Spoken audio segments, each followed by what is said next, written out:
Hey, what's up? Welcome back to What I Eat Today. This one's simple meals for easy weight loss. I've shared with you guys the last few videos that I am doing 75 hard. Today is my day 8, but I'm gonna share with you my meals, my calories, and how I hit my protein because I've heard a lot throughout the comments that this would be really helpful.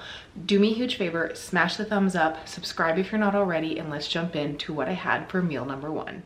If you saw my latest grocery haul and meal prep video, this will not surprise you any way of kind of what my meals are for today, but I do have a new recipe to share with you as well. So I'm gonna share with you my calories, my protein. I have a protein goal, but I typically go over it.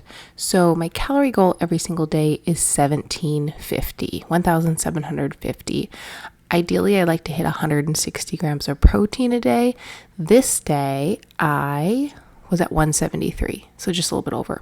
I let carbs and fats fall where they will. I tend to eat more fats than carbs. I found that that's just what my body likes right now in this season, which is kind of opposite to what I was eating when I was plant-based. Obviously, I was high carb, but I find that this works for me, especially since now I'm like focusing on strength training workouts and not running as much like I was back then.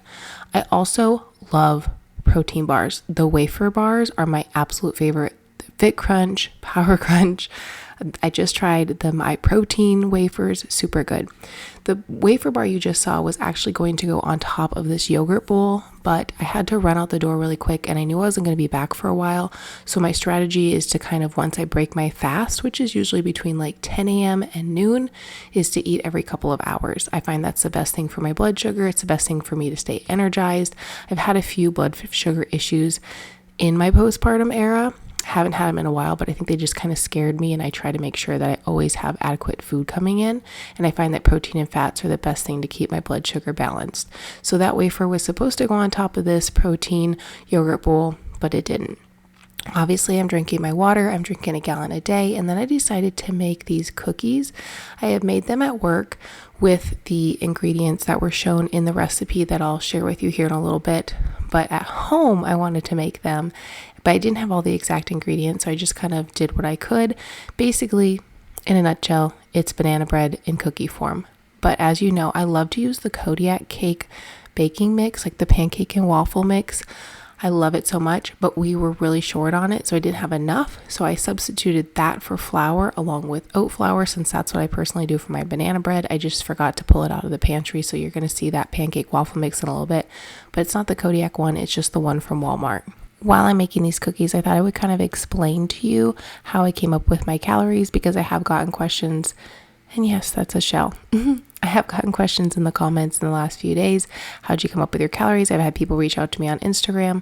And so I thought I would just share really quickly what I did is I took my goal weight and times it by 12. That's how I came up with my deficit. That's literally all I did. I didn't worry about any TED calculators or any like BMR calculators, nothing like that. I've read a lot. I know a lot. I've been in the fitness industry for many, many years. And so that is just my general, this is my goal weight times 12. That's where my calories lay. As far as protein goes, I have found for myself that about 1 gram of protein per pound of body weight is perfect, and I just round up. So like I said, my goal is 160. I'm currently 155. I do fluctuate a little bit, so I just round up, and I find that number works really well for me. Obviously, this is just kind of generic information. It kind of also depends on like if you've been dieting for a really long time, if your calories have been really low, if you haven't been eating enough protein. All those things matter. I have not dieted since having my baby, so just like one quick diet phase for 75 days wasn't going to hurt me, isn't going to ruin my metabolism, anything like that. So I felt really comfortable, whereas that went in place. Back to the banana bread cookies. These were really, really good. I was making them actually for my husband and my daughter. That's why I didn't originally get out my food scale, measure everything out, be super precise. I will say this challenge, I am trying to be precise just so I'm not like cheating the calories. But as I mentioned in another What I Eat video on this challenge, everything can be wrong up to 20% or lower than 20%. Like that's just, the food that we buy. So I'm not like super anal about it. So what I do for this is I just throw all these ingredients in a recipe builder, times it by how many cookies I made, and they roughly were 132 calories, and I had one with my daughter because experiences matter to me more than being like, oh, did I break the rules? No, because as you know, by now, I'm kind of bending the rules, and I'm okay with that. I'm okay about making this flexible for my life and not being so rigid and strict because I don't feel like I need that type of discipline.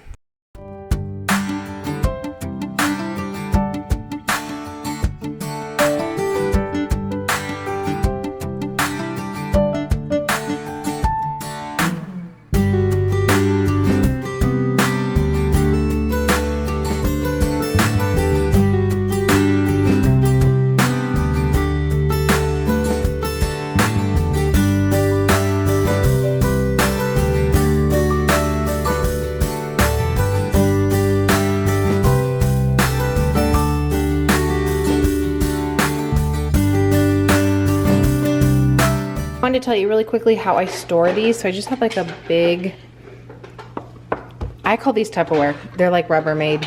This is the best. Best. This one's even broken, still works great. Anyways, I put them in a big container. Let them cool. These are almost cooled. These are the ones that just came out. I made 25 cookies, roughly about 132 calories each. I didn't weigh all the measurements like correctly, like all the ingredients correctly. So that's just kind of like what I was estimating based on the measurement like utensil I was using, just putting the chocolate chips on there. So about 132 calories a piece. You can be really direct and measure things appropriately if you want to. I have a food scale, I could use it. But for large things like this, I just enter all the ingredients in and then figure out what it is per serving based on how many I make. So I let them cool, pop them in a large container, put them in the refrigerator. Trust me, you might not like them when they first come out hot, or maybe you will. My daughter really likes them when they're warm. She eats them warmed up. I like them when they're cold. I don't know, the banana tastes better to me, the pancake flavor does, so I eat them cold. You can also like dip them in pancake syrup if you want, because they're like a mini pancake essentially, but they are a banana bread cookie. Popping right up here on the screen is the original recipe. I've done this recipe before many times. I just add an egg. Obviously that's the same thing basically I did today, but I used pancake mix and oat flour. So good. I also cut back on the sugar a little bit because you saw my ratios were a little different. I will put the entire recipe in the description box below, but just a reminder, you don't have to do chocolate chips. You could do nuts, you could do fruit, you could do anything you like, but they're basically like a little mini pancake or a little mini banana bread. They're so good. Try them out. Finishing up this day with a power bowl, I have albacore tuna, cottage cheese, avocado, and some quinoa. Super high protein, really delicious. I'm showing you how it looks now, but I really just mix it all together and it's so delicious. And then yes, I had another protein bar as a pre-workout because that's been my pre-workout of choice. And guess what, guys? Not only am I doing 75 hard, but my boss asked me to do a race with her, so stay tuned because I'm probably going to share that too. Thanks for being here.